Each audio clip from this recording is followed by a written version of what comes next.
Immersive can mean everything and nothing at the same time. In March, there was the Immersive Industry Report that was published by the Gensler Research Institute and the Immersive Institute in the United States, where they were able to distill 5 main principles of what would constitute an immersive experience or what makes immersive immersive. What is it? What is it not? Let's get a common language around it. Like a year ago, San Pellegrino, who had an entire campaign and called their water immersive. It was sparkling water. And they want KPIs. They want hard numbers. Yes. And it's like, okay, that's great. How do you want people to feel it? Frances Vieras-Blanc is a creative director, immersive strategist, and experience designer. As the founder of Eat the Cake Studio, she specializes in transforming spaces into stages and audiences into protagonists. From brand activations to original narrative worlds, she crafts human-centered experiences that don't just stand out, but last. You know, and we're gonna go now even beyond the experience economy into the transformation economy. People are looking for meaning. What's the spark? What's the surprise? What's the micro magic? What's the moment where you're like, oh, I didn't expect that. I didn't see that. So Frances, welcome to the Experience Designers. Ooh, thank you. I'm really excited to be here, truly. Yeah. Where are we right now? Where are we sitting? Right now, we're in the 104, Oh. a center for arts, also an incubator in the heart of Paris. I know. And do you know what? Whenever I come to Paris, it's just a beautiful city. Yeah. And I thought with the opportunity to not only visit Paris, to meet yourself and dress up, to stage When a in little Paris. mini experience on the Experience Designers together. Aha. But you know, when in Paris, When in Paris, indeed. do as the Parisians. This is just a Tuesday, you know. This is just Tuesday. Wait till Friday, people. Yeah. Okay, this is a 3 or 4 day serial. Okay, but look, thank you so much for joining us. I'd like to start actually with a bit of a long-winded question, but we're gonna bring it into a specific area. Okay. But you live in the Pyrenees, Yes. which is a beautiful, very secluded place in the world. Yet you've spent your life designing really impactful, immersive experiences around the world and really built up an amazing reputation. Thank you. So I'm very grateful you're here. And you've got this thing around, this reputation around building immersive and immersion. It's a big passion of yours.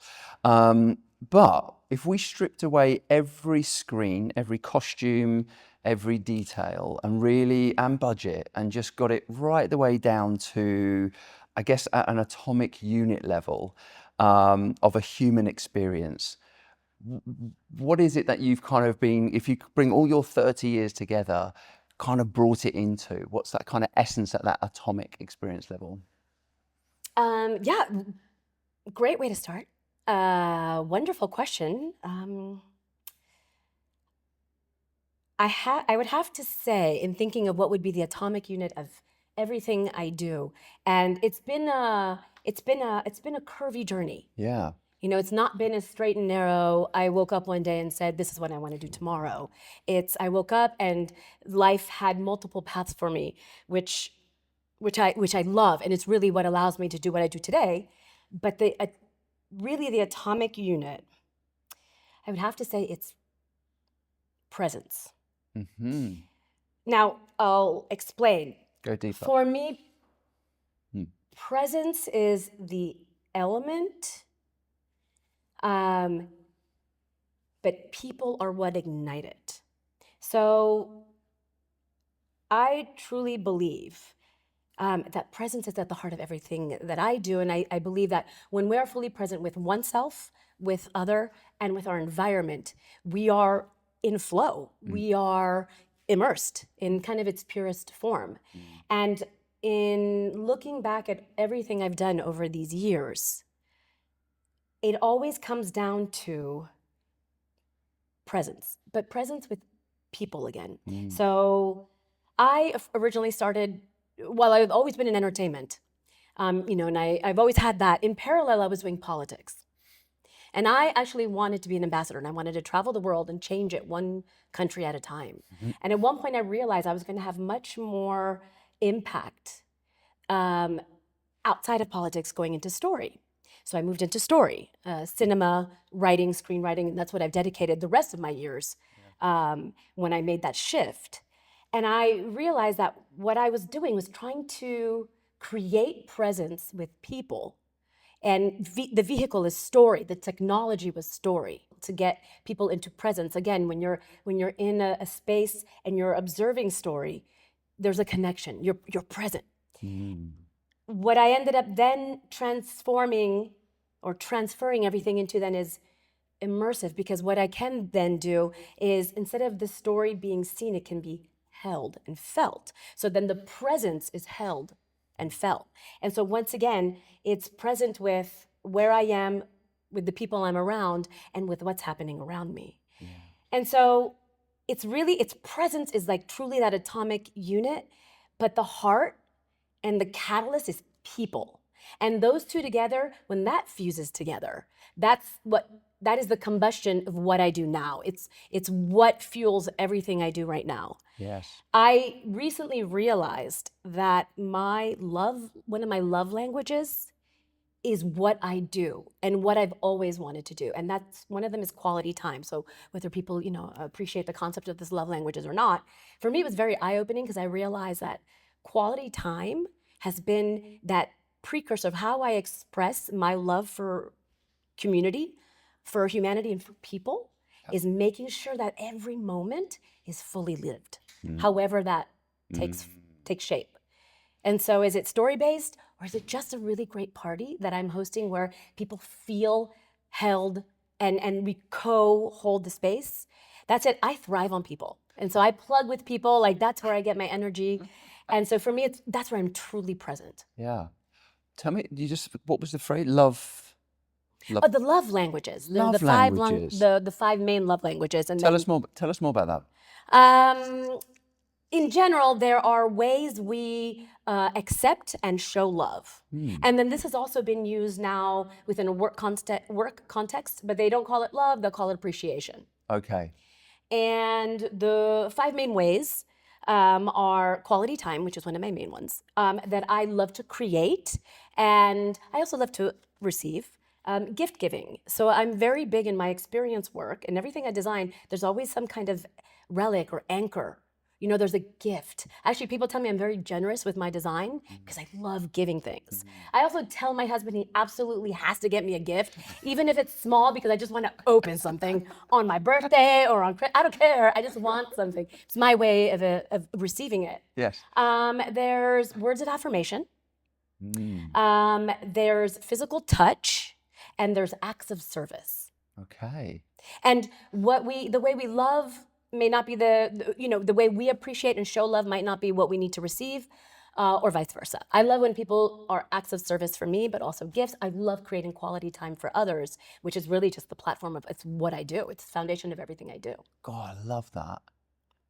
We have that, don't we, Nina?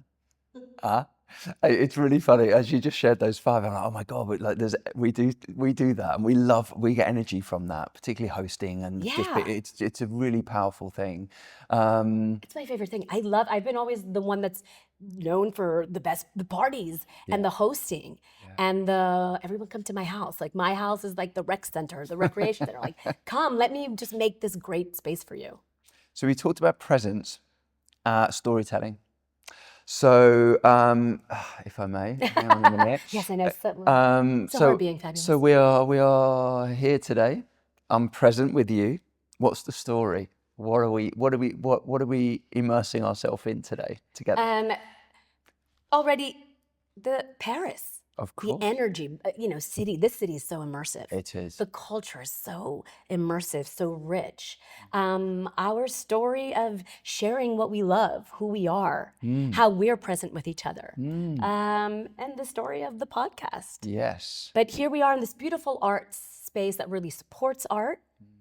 And thrives. Paris is great for supporting the arts and thriving in the arts, which is wonderful as a creator. Yes. There's a lot of different funds. So it's being present in this space, even when alarms go off, when there's tap dancers in the back. Yes. We're all co-creating a shared presence together, which is thriving around art. Yes. And community. I'd like to dispel a few myths with you today, because particularly around this topic of immersion and immersive, Yeah. both for those that are in experience design, because I've seen on some of the forums we're starting to call out some immersive experiences because we don't want to water it down Right. and lose the essence, do we? But also as well, like we're starting to definitely see examples where immersive techniques are being used in the corporate Yes. to create impact, to Right. create meaningful change inside of people. And boy, do we need to get some change going on. So I just wanted to like ground for a moment in this word immersive or immersion. Yeah. What is it? What is it not? Let's get a common language around it. So I'm very happy you asked me that. And in complete serendipitous and micro magic moment, I have a little gift for you and Nina. Ta-da! So, first, my pens, shameless plug. I will put those here for you. Thank you. However, the most important part is these. So to be able to respond to that question in a way that supports discovery, the discovery of the person who's also asking the question and truly inquiring, Yeah. and as really just a practical tool, I created a couple months ago the Oracle of Immersion. Okay. So this is right now just a series of 7 cards that Lucky actually 7. gives you the 5 pillars of immersive, and I'll explain that in a second, plus 2 of my favorites. And this I give out to clients, potential clients, a lot of them predominantly in that business space that really need to, that I hope can understand or have the tools to better understand Yeah. what immersive is. Yeah. Because that is the question. Immersive can mean everything and nothing at the same time. Like a year ago, I think it was San Pellegrino, who had an entire campaign and called their water immersive. Oh. It was sparkling water. So, I do have this personal mission to really get people to understand what immersive can truly mean in the sense that we're using, the practical sense. Yeah. There is immersion and flow, theoretically, and which are principles that we use in our work. And so these are based on, so it was inspired by, in March, there was the Immersive Industry Report that was published by the Gensler Research Institute and the Immersive Institute in the United States, where they were able to distill kind of like the 5 main principles of what would constitute an immersive experience or what makes immersive. Wow. Do we have all of them in an experience? Maybe not. Can we have some of them, 2 or 3 out of them? That would be great. If we have all 5, wonderful. The whole goal is that we really try to create as much immersion as possible. So with these, I gift these to you so that you can open them up because everything is in there. Thank you so much. Now they are Open them in French. now? Yes, please, by all means. Okay. And then we can just have a quick chat about what they are. Okay. So this is Oracle de la Immersion. Okay. L'Oracle de l'Immersion. So And then behind. okay, let's go. Yes. Should we go through them? Yeah, let's go through. Okay, so the first one is l'essence. Yeah, l'essence. Yeah. And so that is multisensory. Mm-hmm. So already one of the main elements is it multisensory? How many senses can we engage? Knowing that we go far beyond 5 senses to, I've read 33, 53. I mean, there's so many different senses that we can engage besides the 5 kind of canonical senses. But yes, is there a multisensory element to it? Very important. Yes. Very important. One of my favorites. Second one, le rôle. Le rôle or participation, interaction. My French is terrible. No, but it's fabulous. I love it. What's this one? So participation. Aha. How are we giving the audience agency? Agency. How are they participating? More or less. Are we just designing for the participant in mind? Yeah. I mean, all of experience design, the reason we exist and we do what we do is because we put the participant at the heart of what we do. Yes. And in immersive, we tend to give them yet more of a role. Yeah. Understanding that there's different types of participants, and ideally we're going to design for at least the 3 main types: people who really want to be part of it, all the way to people who just want to be present but not too engaged. Yes. But at least we keep them in mind and we design for engagement. I love that. Saw an amazing example of it with Hamlet live in Denmark. Yes. And the way they designed Peter. with Peter. Yeah. I have a project with Peter right now. He's amazing. He is amazing. I have a project with 2 Peters. We're all on the same project, so it's 2 Peters and me, and that's one of the Peters. He's a lovely man, and the roles that they give, either full co-creator role or for those that just want to stand with their backs to the wall and everything in between. Absolutely. and the way that's designed intentionally. I mean, I love it. And maybe someone at the back will slowly inch forward and become more participatory. And little by little, yeah, absolutely. Yeah. One of my co-founders, so we were originally three, and one of my co-founders, Maddie, is highly introverted. And so it was really great to be able to design with her because I'm going to design for people. You know, I tend to design and want to design for people like me that are going to, you know, grab life by the everything and go for it. And Maddie will always be the one that's, you know, kind of back, just holding space actually with her presence. And that also, she was engaged, but in a different way. And it was really great to design with her to have that perspective of it too. Beautiful, beautiful. Next one, as my French gets even worse. Le Monde? Le Monde. But I like, no, Le Monde. très bien. Okay, Le Monde. Le Monde, the world, the universe, the story. Oh, okay. So storytelling. Massively important. Yes. What is the story? What is the theme? What's this container that's holding the experience? Yes. However light or however heavy, for lack of a better term, is it physically a theme, circus, or is it conceptually a theme, curiosity? But there's a story that's being told. Yeah. And we engage everybody in it. That we can resonate to. Second one. La History. L'histoire. Oh, well, that's also where, you know, so I even made. L'histoire. So actually, that's the story. The world is the container. Okay. So I've just, the space. Yeah. So I've merged the two. So this is spatial narration. So this is the space. What space is the storytelling? What story is the space telling? There we go. We know what we mean. Come on. I mean, I can't be perfect all the time. So this is really space. So spatial narrative, the space. Once again, you know, if I'm gonna design for something in here, it might not be the same story that if I'm gonna design in a beautiful French bistro that is from the Belle Epoque era. Or maybe, but you know, the idea is what is the story the space is giving us? Yes. And then we're gonna also bring that to life. Yeah. And then that is actually the story. Okay. What's the story we're telling, which we already discussed. Love it. Space is huge. Punch Drunk talk a lot about that. Yeah. Like the space, they start a lot with the canvas and the space in which, and then from there. Okay, I'm going to ask you. So this is one of my favorites. Okay. And I already mentioned this word, l'étincelle. Okay. Spark. Spark. Okay, tell me more. What's the spark? What's the surprise? What's the micro magic? Okay. What's the moment where you're like, oh, I didn't expect that. I didn't see that. I didn't, you know, for companies, and the little guiding question on it is, how can you surprise your audiences? What is something you can do you never thought of doing? Yeah. But it's that moment of, let's keep an element of surprise and spark available. I love that. Le ressenti. Come on, you got le What is ressenti. it? Love. Feeling. Oh, feeling. I was going. Well, okay, I went Yeah. further than that. But the feeling, so that's another one of mine. So of course, all of this kind of, these are nuanced, but Yes. it's also, you know, again, with clients, it's really important. I love to start with, how do you want everybody to feel? I mean, I think the vast majority of what we do is, it's kind of innate and natural. How do you want everybody to feel when they're done? Let's work backwards from there. What's our end? Yes. And then work back. Yes. And again, because we're human-centered design. Yes. It's all about how we want people to walk away. And also, if you want a moment of surprise, maybe the emotion you're driving is complete or polar opposite to the where you want to get them to, but Absolutely. it's part of the journey, and 100%. that emphasizes the peak or the moment that you're designing. Yep. It's Love the it. feeling. And that's really one of the big pillars. I think that is one of the biggest ones that's missing, is that especially when we are dealing with companies Yes. that maybe are not, or that are not within our universe and what we do and are, you know, are familiar with our line of work, and they want KPIs. Yes.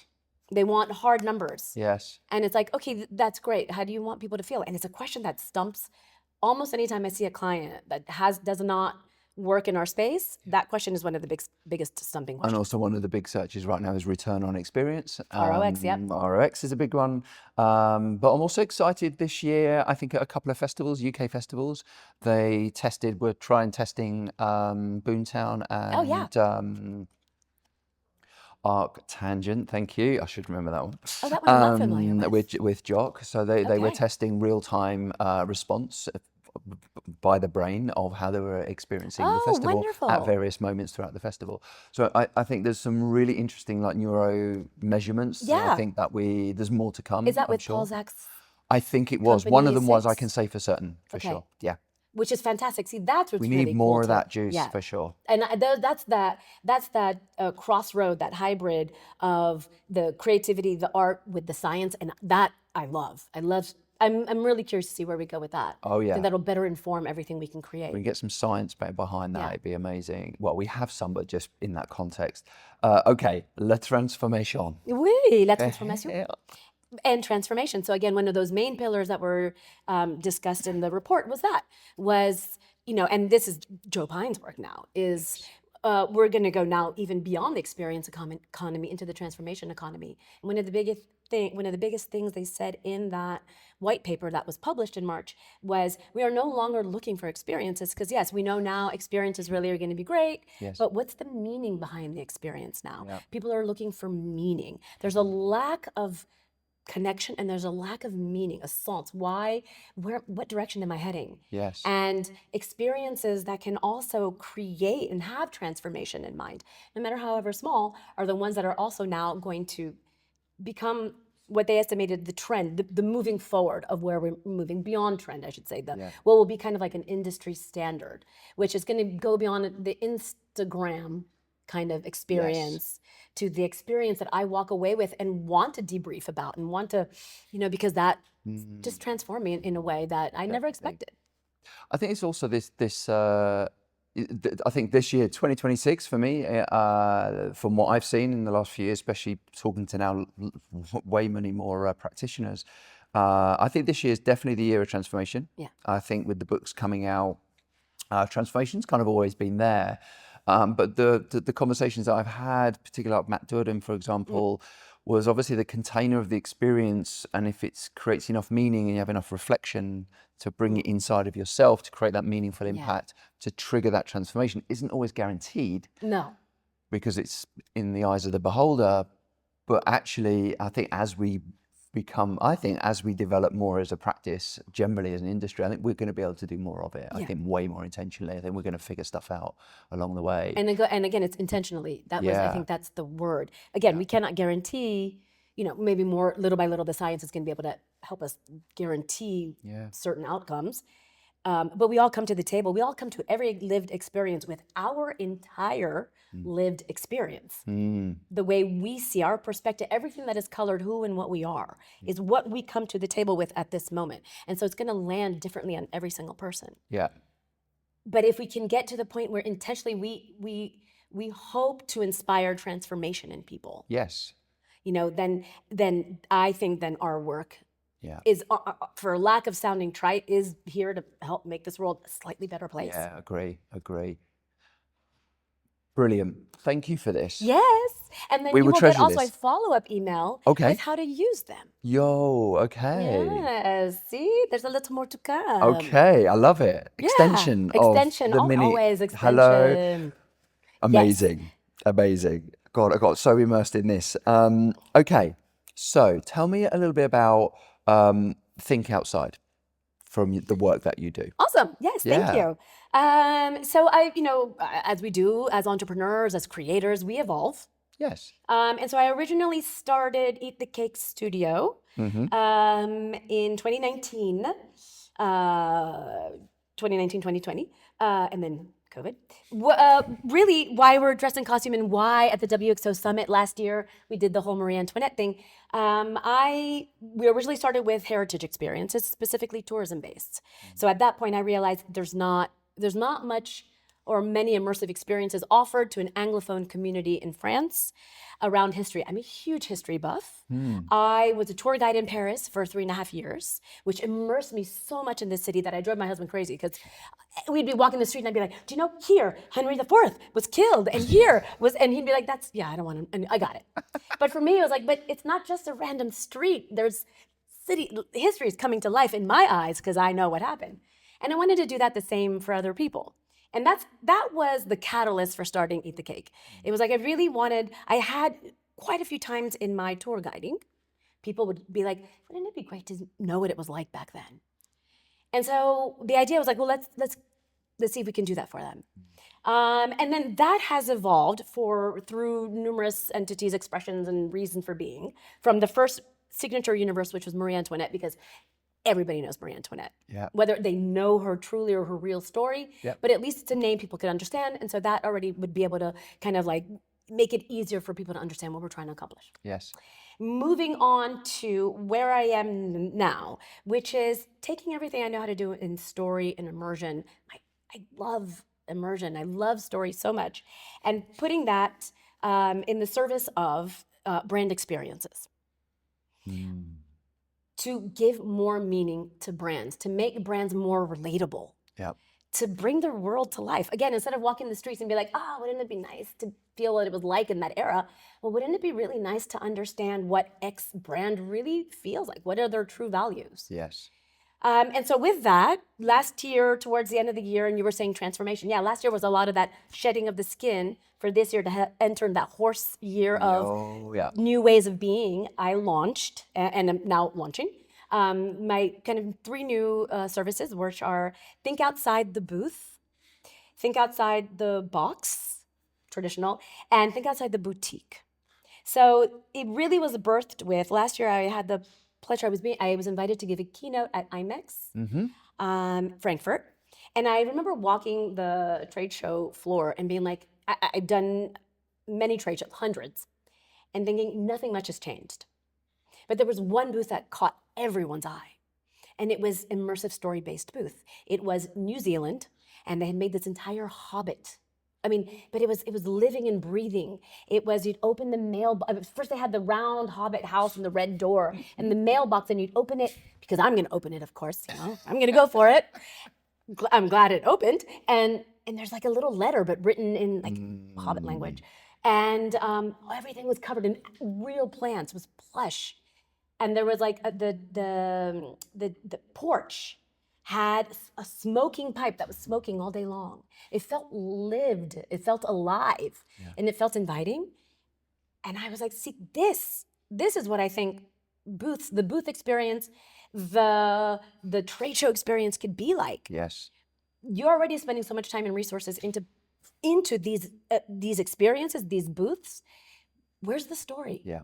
So that was really the catalyst of like, wait a minute, there's some space here to work in. Yep. This is an area not many people are touching. Well, as we mentioned in the cards, we have a space. We have a space. We have a space, and it's and do you know what? I couldn't agree with you more. Trade shows have just it feels like events and their business model have just been the same forever. Yeah. But huge opportunity. I think this is a great example of what we just explored here, is like this kind of emergence between a business old way of thinking and bringing this kind of skill set and approach into this space. And speaking their language, because of course, you know, I'm going to talk about emotion and creativity, but then it's impact. So, and then what does impact lead to? More business. Yes. And so for me, it's trying to bridge that gap between what I see possible, what I love to do, and what I want to do, and helping them also get more business. I mean, that's also the bottom line of why clients are going to hire us. Yeah. So, but for me, it's going to go through, you know, emotion, visibility, impact. It's going to go through meaning. It's going to go through connection. Leads, because you've made real engagement with people. Yes. So that's how that one came to life. And then Nice. the other ones came to life with, you know, again, how do we think outside for when it comes to roadshows, pop-ups? Yeah. You know, very much like I know guests of yours who've discussed, you know, the psychology behind pop-ups and really how to bring those worlds to life in a way that maybe for the brand is a fun, creative way to test new things out. Yeah. And then even think outside the box, which is the least creative because it truly means think outside the box, but it's packaging, product launches. Go beyond the package. Yes. Again, how can we bring that product to life? Yes. And so those are the 3 new things, which maybe seems a bit like a departure from all the entertainment work I've done, stage, you know, film, video games, but it's everything I've learned, again, in that kind of winding path here with real concrete ROX and ROI. Yeah. And you know, this is like this, I've seen this for a few years, and I'm so glad to hear that this is something you're venturing into, because this is needed and we need to shake things up. Yeah. The competence, as I said earlier in this conversation, was the competence mix that is available to leverage some of these techniques and tools and methodologies and mindsets in these different contexts of taking a simple, you know, a square box, basically a booth, transforming it into something that actually it's interesting to the point of this thing is you shared this example of The Hobbit. You described it to a level of detail because it burnt the memory inside of you. It connected with you on a level that stood out to everything else for a reason. So the techniques were there. 100%. It was happening, right? So that you just proof is in the pudding, right? It's kind of like I didn't mean to do that. No, it's but it was the crazy. emotion of like, Yeah. oh, like, again, that emotional connection. Like, oh, I get to be a kid again. Like, I'm playing in a Hobbit town. This is so cool. Who doesn't want to play in a Hobbit? Yeah, and what was great is that was just the front. When you opened the door, you went into the booth. It was a little more on the traditional end. Yeah. But Still. I wanted to open the door. Very cool. I wanted to be there. The line was really long. I was with Miguel, actually. We were taking tons of photos, but the line was really long to get in there, and it was a testament to what's possible. Can I tell you, would I be able to tell you what some of the other countries who spent maybe more money on their booth? Good. No. It was, it was nice. It was maybe 2 floors, gold. Yeah. But there wasn't an emotional connection. It was functional. Yeah. Ideally, can we get to function and emotional connection? I mean, that would be the best. That's where we're headed to. There's some serious cash. You go to these ones and they are enormous. They're huge. Couldn't They're you- cities by They're themselves. 6 figures. Yeah. 6 And so figures that easy. if maximize the effort and the resources that are being put in there, and just think differently about what we do. To use someone else's slogan, think differently. Yeah. There's other ways to do the business that will most likely and augment what the business and the revenue you're already making. Yeah. Can I just ask, go back over it, because it's really interesting. I've met other experienced designers and there is no single route into this. There's so many. There's no. Roundabouts and all fun. sorts. What are some of the kind of really amazing skill sets or backgrounds or areas of knowledge that you think really have a huge opportunity to have this transition over and bring value into this more business corporate world? What elements do you see that really could hit hard and well? Elements of what we do already, or the elements that get us into our industry? Both. Great question. What I do love is that we do all come from such different and vast, different backgrounds. Yeah. So when it comes to industry-based, no 2 people have the exact same path. No. And that's great, and I love that because it's such a horizontal industry where everything comes into that makes my expression of what I do.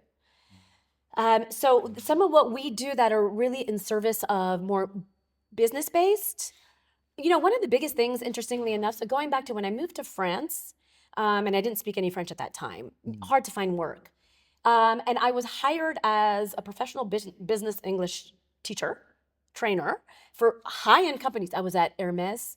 I was at La Banque de France, teaching C-suite, sometimes even sitting in the chair where the emperor sat, Napoleon. And the reason they hired me, even though I wasn't technically certified, was because I came from theater. And I had an improv. And that's something I see often, how to use kind of theatrical or improv skills for spontaneity, for creative thinking, for engagement. The ultimate and the simplest is yes and. Negotiation goes no further when the no is introduced. A negotiation in co-collaborative projects, in actual negotiation, there's once the no is around, that the block is done. And so the yes and is one of the simplest tools that I would teach just in English to get help people get past their barriers of perfection. And then it's something that I do, I train with my actors constantly so that we're, especially in Immersive, so that we're always available to work with whatever comes at us. The yes and, of course, yes. In human relations. And again, in business. It's really hard when you're in a business meeting. And unfortunately, France is a culture where they're often led by the no first. I come from the States where we're very diplomatic and we're going to want to be like, yes, oh, but I can't. But we're going to lead with the yes, and the French lead with the no, and then they'll get to the yes. It's a challenge because then you really don't know how much more you can actually collaborate. What else can you say, do? So for me, it's really simple. For me, some of the biggest skills that have been the most productive in a multitude of industries was my theater training. Yeah, agree. I've got this kind of hypothesis in this as well, in that the narrative right now in business, particularly driven by AI right now, is this like obviously huge transformation. I mean, everyone's going, oh my God, which way is it going to go? Da, da, da. That's going to reveal itself over time. Yes. However, we don't have control over that. And I think there's this question for me is like this time that it will save, and it will save us time. This goes back to the early element as well. Is like we can spend, well, what do we want to spend our time on then? And how do we get intentional about that? But also to this point as well is like, if we're going to go through this kind of profound transformation, we have more people on the planet more than ever. We have huge sustainability issues. Obviously, there's a lot of kind of political issues. Is how do we take people through this transformational period? But we do need to wake people up, and there is a reality that there's a lot of people we need to speed up our own transformation to a degree. And I don't mean to create pressure. It's not coming from a place of, oh my God, we must do this. But in order for us to adapt, I believe that theatre has a very good shot at creating containers to take groups of people from a corporate environment through that creates almost immediate, it could create immediate shifts inside of people. That goes beyond L&D nudges and, digital learning techniques. Yeah. And so that's something which I definitely see. I think there's more of that to come. And I love it because the word is so simple, adapt. And yet we become a community, a society where it's not always easy to adapt. And then when we don't adapt, we are marginalized, or it's us and them. And it would just be great if it was just the yes and. Yes, I exist and so do you. Yeah. And thanks to that, there's multitude of expressions of who we are, and that is okay. We're so used to no but. Yeah. Yeah. And it's actually one of the things we do. My husband and I are really particular with my kids. My kids have, I think, again, French kids in general, there's this no but. And we've actually told them they're not allowed to say that anymore. No but is not allowed. And when they do, they get penalized. We have to always figure out what it is. It's like no dessert, Yes, the bribing works. Sorry, parenting 101. But it's also for them to understand. We are trying to get them into the yes and.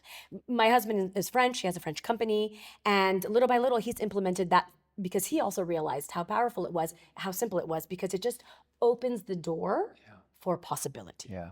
Yeah. Because when the no arrives, we just cannot communicate anymore, or it's much more difficult. Love it.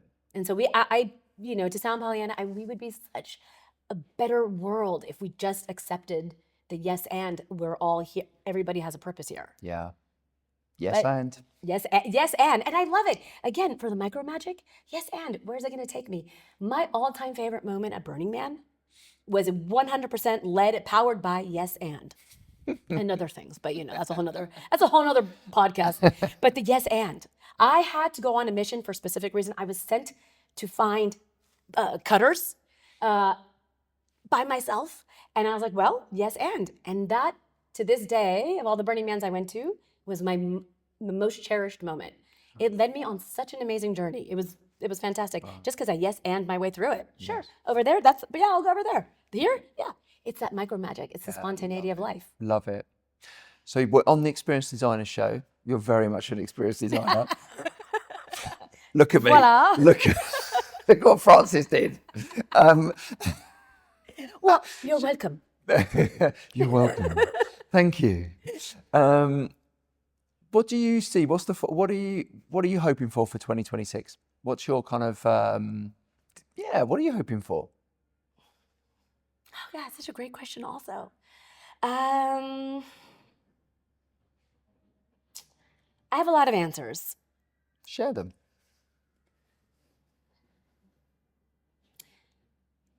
Honestly, understand it. On a personal level, on a political level, on a society level, I really wish we got to a point where we could just understand each other and again, accept each other. On a professional level, I'm really excited about the doors to all these new opportunities that are arising. The projects coming up that I have right now are highly inspiring because they're thinking outside the box in a couple different areas, innovating, disrupting, new spaces, and that's really, I think, the most powerful part is taking our tools and creating possibility in other sectors that don't yet know they need and can benefit from it. Yeah. And so I'm really looking forward to this year being full of magic. Yeah, nice. And I think that's also just going to be kind of my coping strategy. Yeah. It's like, how am I going to get through, the outside of what's happening in the world? And I'm just going to be open to magic, to joy. I'm going to be the change, to sound a little trite. Yep. I'm going to be excited about that. Nice. How do we close our time together?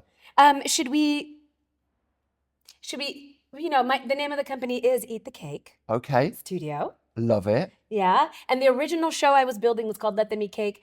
It never opened because of COVID. We were so close. Yes. And yet, as the queen would do, is we will have our cake and eat it too. I love it. Shall we? Shall we? Chin? This is a chin. Chin chin. And, that's good. Enjoy. cake. Francis, thank you so much Thank you. for this experience.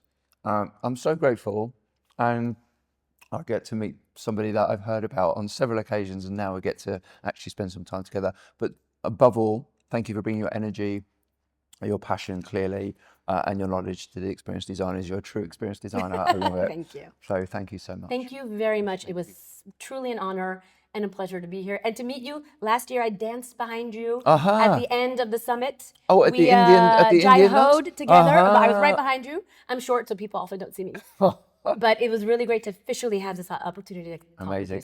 Bon appétit. Bon appetit. Cheers. Cheers. Ciao. Those are Oh, good. they're good.